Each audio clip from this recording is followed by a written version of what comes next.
আমাদের কাছে আরেকটি প্রশ্ন এসেছে, নামাজে প্রথম রাকাতে যে সূরা পড়েছি ভুলে দ্বিতীয় রাকাতে সেই সূরা পড়লে কি সাহসিজদা দিতে হবে? এর উত্তর হলো, নামাজে প্রথম রাকাতে যে সূরা পাঠ করেছেন যদি আপনার অন্য কোনো সূরা মুখস্থ না থাকে সেক্ষেত্রে দ্বিতীয় রাকাতেও সেই সূরা পাঠ করা বেলা কারাহাত জায়েজ আছে। তবে যদি অন্য সূরা মুখস্থ আছে কিন্তু ভুলে প্রথম রাকাতে যে সূরা পাঠ করেছেন দ্বিতীয় রাকাতেও সেই সূরা যদি পাঠ করেন তাহলে নামাজ শুদ্ধ হবে, এর জন্য সিজদায়ে সাহু দিতে হবে না। যেমন এক সাহাবী নবী করিম সাল্লাল্লাহু আলাইহি ওয়াসাল্লামের সাথে নামাজ পড়ার সময় বারবার সূরা ইখলাস পড়তেন। সাহাবীরা অবাক হয়ে জিজ্ঞেস করলো, নবীজি তখন উত্তর দিলেন, এই সাহাবী এটি আল্লাহর প্রতি তার ভালোবাসার নিদর্শন আর আল্লাহও তাকে ভালোবাসেন। এটি বুখারী শরীফের এবং তিরমিজি শরীফের মধ্যে রয়েছে। মূল কথা হলো, উত্তম পদ্ধতি হলো প্রতি রাকাতে যদি সূরা মুখস্থ থাকে ভিন্ন ভিন্ন সূরা পড়া, এটা হলো সুন্নত। যদি একই সূরা পড়া হয় নামাজ তো শুদ্ধ হবে, কিন্তু এটি নিয়মিত করা ঠিক নয় এবং অভ্যাসে পরিণত করা, একই সূরা বারবার পড়া এটা অভ্যাসে পরিণত করা, এটা মাকরুহ। সুতরাং ভুলবশত বা প্রয়োজনে একই সূরা পড়লে নামাজ হবে, তবে সম্ভব হলে ভিন্ন সূরা পড়াই হলো উত্তম।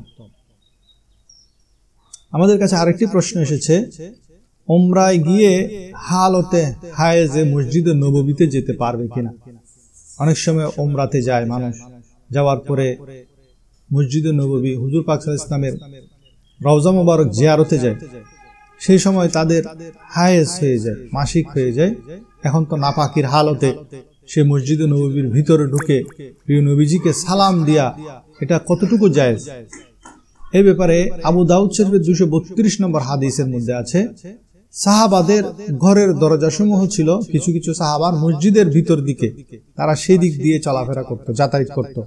তো নবীজি তাদেরকে বললেন, তোমরা তোমাদের ঘরের দরজাসমূহ মসজিদ থেকে অন্যদিকে ফিরিয়ে দাও। ফাইন্নী লা উহিল্লুল মাসাজিদা লিহাইজিন ওয়ালা জুনুবিন। নবীজি বলেন, কারণ ঋতুবতী মহিলা এবং নাপাক ব্যক্তির জন্য মসজিদে যাতায়াত আমি হালাল মনে করি না। তো যারা উমরাতে যান তারা যখন জিয়ারতে যাবেন তখন যদি হায়েজ হয়ে যায়, মাসিক হয়ে যায়, তখন মসজিদের বাহিরে, মসজিদে নববীর বাহিরে যে বিশাল এরিয়া আছে যেখানে বড় বড় ছাতা সমূহ যেগুলো অটোমেটিক খুলে যায়, অটোমেটিক বন্ধ হয়, সেই বিশাল খালি জায়গার মধ্যে অবস্থান করতে পারবেন এবং সেখান থেকেই নবীজির উপর দরুদ এবং সালাম প্রেরণ করবেন, বাহিরে থেকে মসজিদে প্রবেশ করবেন না। আরেকটি প্রশ্ন এসেছে, আয়নার সামনে দাঁড়িয়ে নামাজ পড়া কেমন? মনে রাখবেন, আয়নার সামনে নামাজ পড়া জায়েজ, তবে এটি মাকরুহ যদি তা মনোযোগ বিঘ্নিত করে।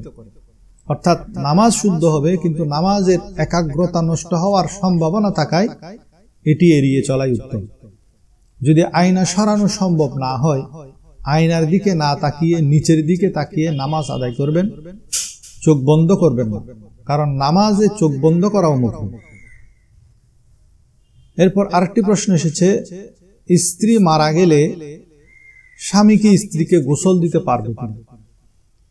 এর জবাবে হানাফি মাযহাব অনুযায়ী স্ত্রী মারা গেলে যেহেতু বিবাহ বাকি থাকে না, স্ত্রী মারা গেলে স্বামীর সাথে স্ত্রীর বিবাহ বন্ধন ছিন্ন হয়ে যায়, সেহেতু স্বামী স্ত্রীকে গোসল দিতে পারবে না, কোনো ধরনের প্রতিবন্ধক ছাড়া ছুঁতে পারবে না।